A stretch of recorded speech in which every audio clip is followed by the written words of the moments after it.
More often than not, people coming to your site are not going to convert. There's not going to be a lead, there's not going to be a request for proposal, nobody's going to opt in, and nobody is going to do something you can track as a conversion in Google Analytics. In this video, I'm going to show you how you can still work with SEO to grow your business and which tool I really like for these aspects.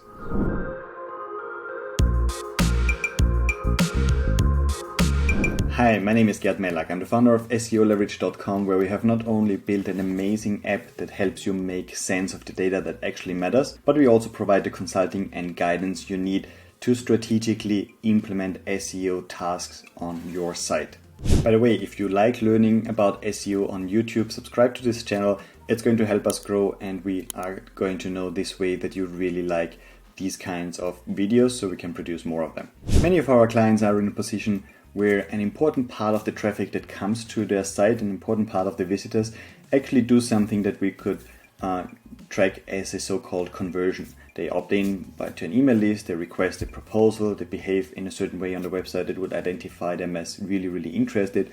Things we can still implement in Google Analytics, and with the conversion tracking figure out that this kind of traffic actually was valuable.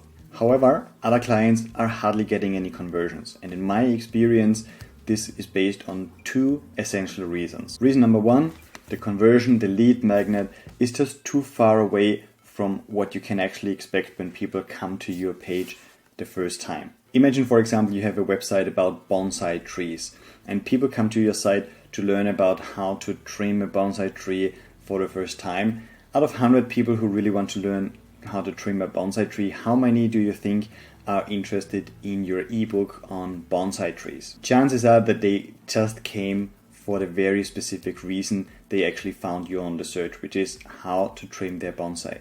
So unless you have a lead magnet, some content upgrade that is exactly in line with what they came for, there is a high chance that your conversion rate is not going to be 30, 40, 50% like the one of some of our clients here. So what's the best solution? Figure out what's probably going on in their head and give them exactly what they need in order to solve their current problem. You're going to get your branding effect, and people are going to opt in because this is exactly what they actually were looking for. And if they can print a checklist on how to trim a bonsai tree and download this as a PDF, many of them will be happily giving you their email address. Sounds really easy, right? However, we have seen many people up to 10x their conversion rate just by switching out the lead magnet. And you can too.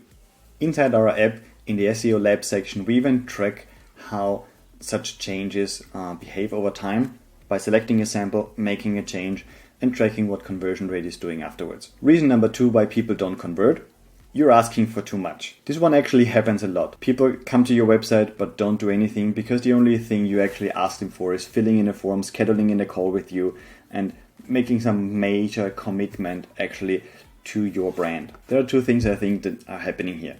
First of all, many people are in research mode. They just want to go to Google, do some research, get some inspiration, get some ideas into their head, but they're not ready to take action. We see this a lot in industries like refurbishment, for example, where people might be researching years ago before they actually need a quote.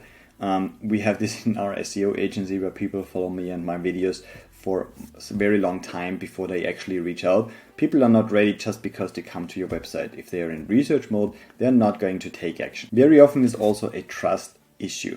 So people have their own way of how they slowly start trusting a brand and how often they need to be impacted with valuable information until they start trusting it enough to actually take action, take the next step. And we can only interfere into this trust process so much. Many people also will not take action unless there is some external trigger, almost forcing them into taking the next step and reaching out. Such a trigger for a restaurant owner, for example, could be that there is another restaurant opening next door and now they really need to dig into marketing. A trigger for a refurbishment company could really be an earthquake, for example, or something else where clients suddenly take action. A gym, for example, really dives into lead generation once a big gym chain or fitness chain opens up in the same neighborhood. And with SEO, by the way, many people don't take SEO seriously until there is a ranking drop after a Google algorithm update. And then if they have been following us for quite a while, they reach out and ask for help. So if we can't expect some people to convert when they come to our website, what can SEO actually do then? Before we check out the solution, I would like to remind you to leave us a comment and a like down below. This is going to tell me that you like these kinds of videos, and we're going to make more of them in order to help you grow your SEO. If you have a site where very specific lead magnets based on the articles people visit don't lead to too many conversions, SEO is really, in your case, for branding purposes. What do I mean by that? Reaching this stage, we assume two things. First, people just don't sign up just because you have something interesting for them. They don't take action when they come to your site.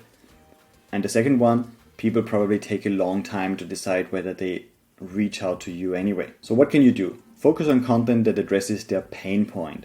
Their pain points they have in their head all the time, they research about. Make sure that you have this content well explained on your website in real depth, and make sure people can actually find this on Google on the first pages. What this is going to do is they're going to discover your brand as one of the authorities in this space over multiple steps in their research. If they want to buy a new car, but this decision might be 2 years away, they might come to your car dealership answering their questions multiple times and get exposed once and again and again and again to your brand, how you develop, how you deliver the value, and how you solve their problems. This is going to strengthen their trust in your brand, and is going to make sure they come back and consider you when they're actually ready for a decision. The way to measure this is really with brand awareness. And in our app, for example, at SEO Leverage, we have specific distinction between branded and non-branded search traffic.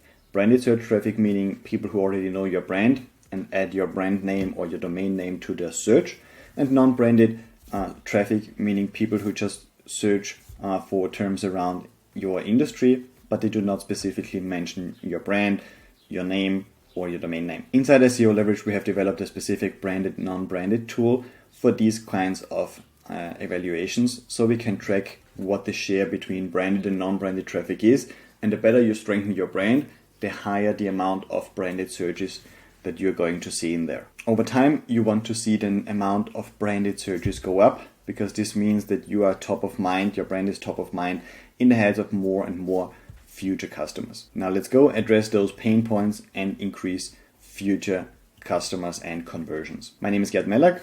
Thank you for watching.